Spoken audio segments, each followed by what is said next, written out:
दूध उत्पादक शेतकरी बांधवांनो, राम राम. दूध उत्पादक शेतकरी बांधवांना आज एक विशेष असं सांगावंसं वाटतं की गेली अनेक दिवसापासून आपण दुधाला भाव नाहीत म्हणून आपण आंदोलन करीत आहोत. अनेक शेतकरी संघटनाचे नेते आपल्या मदतीला आहेत आणि ते बी आंदोलनात भाग घेतात की दुधाला भाव मिळत नाही, दुधाला भाव मिळत नाही. तर मित्र, जो मूळ हेतू आहे, ज्या भाव न मिळण्याचा जो गाभा आहे, त्याच्यावर कुठलाच नेता किंवा कोणीच बोलायला तयार नाही.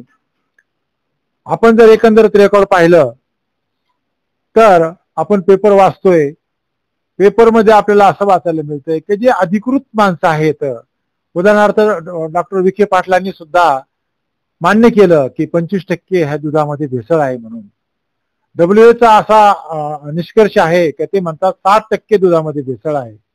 मग मला हे सांगा, तर जर दुधामध्ये 60% भेसळ आहे, दुग्ध व्यवसाय दुग्ध विखे पाटलांना जर मान्य असेल की दुधामध्ये 25% भेसळ आहे, तर याला हे रोखू शकत नाहीत का?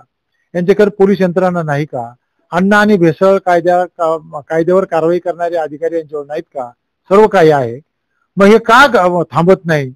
तर एकमेव न थांबण्याचं कारण असं की हे जे मोठे मोठे चिलिंग सेंटर आहेत, ज्याला आपण होमोनाईज पाश्चराईज म्हणतो, हे जे केली जातात, हे सगळे मोठ्या माणसाचे, मोठ्या नेत्यांचीच आहेत. आणि यांना मग जाणून बुजून इकडे दुर्लक्ष होतं की काय, अशी मला शंका वाटते.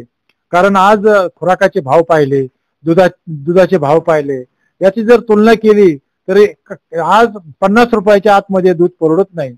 मित्र हो, मला या मुलाखतीतून एवढं सांगायचं, आज तेज वार्ताच्या माध्यमातून मी तुम्हाला हे सांगू इच्छितो की आता शेतकऱ्यांनी दुधाच्या भावासाठी आंदोलन करण्याची गरज नाही. आता आंदोलन करण्याची गरज आहे शहरी लोकांची. आज पुणे मुंबई सारख्या शहरातल्या मंडळींनी, मोठ्या शहरातल्या मंडळींनी आंदोलन केलं पाहिजे. ते आंदोलन असं केलं पाहिजे की आता आम्हाला भेसळीचं दूध न देता आम्हाला प्युअर गाईचं, म्हशीचं दूध दिलं पाहिजे. येणारं दूध हे सगळं भेसळीचं आणि निव्वळ पाम ऑइल आणि केमिकल वापरून तयार केलेलं दूध असतं. अनेक वेळेला आपण व्हिडिओ पाहतो आणि विसरून जातो. आणि सोन्यासारख्या लेकरांना आपण हे अगदी अक्षरशः पॉइझन, स्लो पॉइझन, हे जहर पाचतोय. हे जर जहर बंद केलं, ज्या दिवशी धाड पडते त्या दिवशी दुसऱ्या दिवशी दुधाचा पुरवठा कमी होतो. जर कंपल्सरी जर हे भेसळीचं दूध बंद झालं तर मित्र हो, सरकारला आपल्याला दुधाला भाव वाढवून मागण्याची गरज नाही. दुसऱ्या दिवशी दुधाला 100 रुपये लिटर भाव होईल. कारण 50% दूध, 50% काय जास्त दूध हे खोटं आहे बाजारात. हे खोटं जर दूध हटवायचं असेल आणि जर समजा या भारतीय जनतेचा जर जीव वाचवायचा असेल तर आज सर्वांनी मिळून आंदोलन करण्याची गरज आहे. आंदोलन एवढ्यासाठी करायचं की शासकीय यंत्रणांनी बाजारात असणारं खोटं दूध बंद केलं पाहिजे.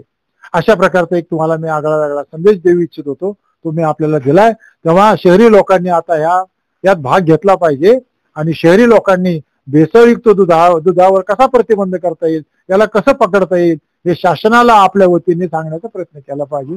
धन्यवाद. राम राम.